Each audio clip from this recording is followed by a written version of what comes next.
पौराणिक कथा। जब भगवान शिव के कारण एक राजा को स्त्री और पुरुष दोनों बनकर जीवन बिताना पड़ा।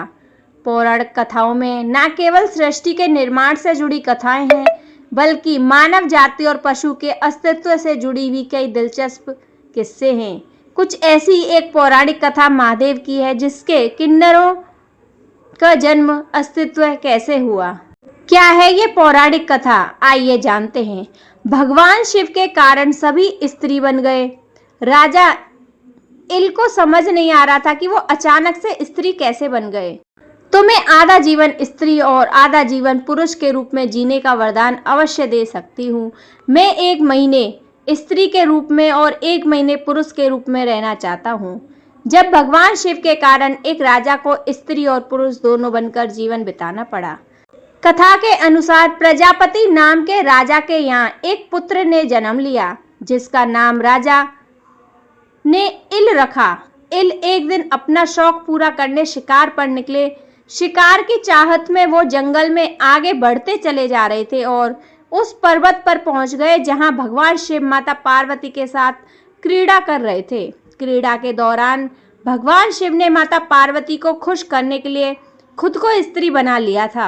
जब भगवान शिव ने स्त्री रूप धारण किया तो उस समय जंगल में मौजूद सभी प्राणी और पेड़ पौधे भी स्त्री बन गए।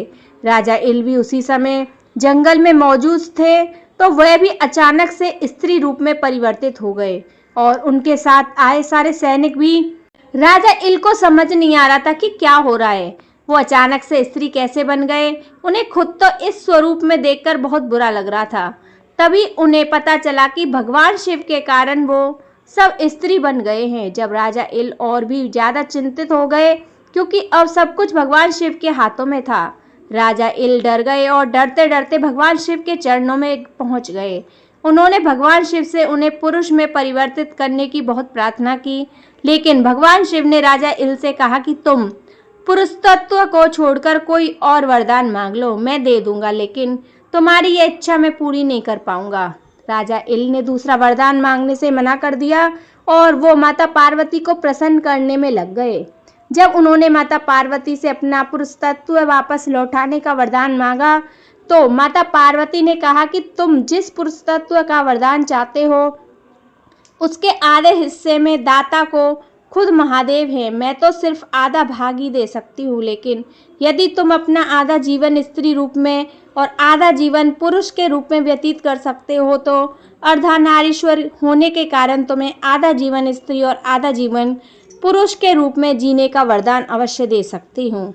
यदि तुम तैयार हो तो मैं तुम्हें बता दूं कि तुम कब स्त्री के रूप में और कब पुरुष के रूप में रहना चाहते हो। तब राजा ने काफी सोच विचार कर माता पार्वती से कहा, हे माँ, मैं 1 महीने स्त्री के रूप में और 1 महीने पुरुष के रूप में रहना चाहता हूँ। माता पार्वती ने यह आशीर्वाद राजा इल को दे दिया, लेकिन उनके सारे सैनिक स्त्री रूप में ही रहे। माता पार्वती ने यह भी कहा कि जब तुम पुरुष के रूप में रहोगे तो तुम्हें अपना स्त्री रूप नहीं याद रहेगा, और जब तुम अपने स्त्री के रूप में रहोगे तो तुम्हें अपने पुरुष रूप का कुछ याद नहीं रहेगा। इस तरह राजा इल एक किन्नर के रूप में 1 महीने पुरुष और 1 महीने स्त्री इला के रूप में रहने लगे। तो दोस्तों, यह थी किन्नर की उत्पत्ति की कहानी। जय श्री कृष्णा, राधे राधे।